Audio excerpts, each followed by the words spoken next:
Pan fyddai pysgodyn air blynyddol Hugh John yn rhoi'r gorau i nofio mewn cylchoedd ac yn arnofio'n ddiog i frig y tanc, byddai ei dad yn ei dywys i siop gornel Mr Kowalski am ice lolly glas.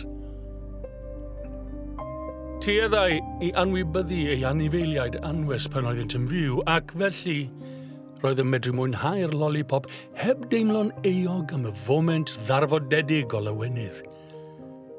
Ond wedi i'r rhew doddi a gadael y ffon bren fel testament i'w fodolaeth, byddai'r bachgen yn ei hollti a'i drywanu'r pridd gan ddefnyddio ei fodiau tew i greu carreg fedd.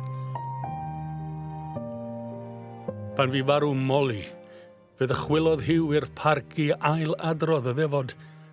Ei fod bellach yn 19 oed a heb fod yn berchen ar bysgodyn air, ers dros 10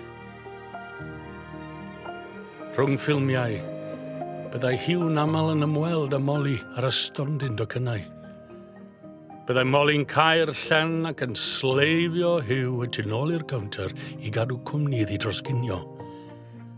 Eistedd ar ddau, ei hesgyrn cefn wedi sodro'n dyn ar welydd oer y stordi, yn rhannu cwdyn o Maltesers oedd hi wedi ei ddwyn o dan drwyn i reolwr.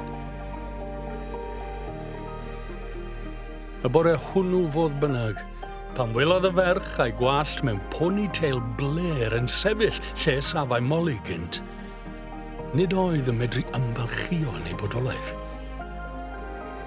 Am enid meddyliodd Hugh mai Molly oedd hi. Gobeithiau mae ei feddwl gorfiwiog oedd wedi breuddwydio'r cyfan, neu fod yr holl hanesion yn ddim mwy na chelwydd y tabloids. Ond gwyddau, mae gobaith ffug oedd hynny, ac roedd yn rhy barod i wadu'r cyfan.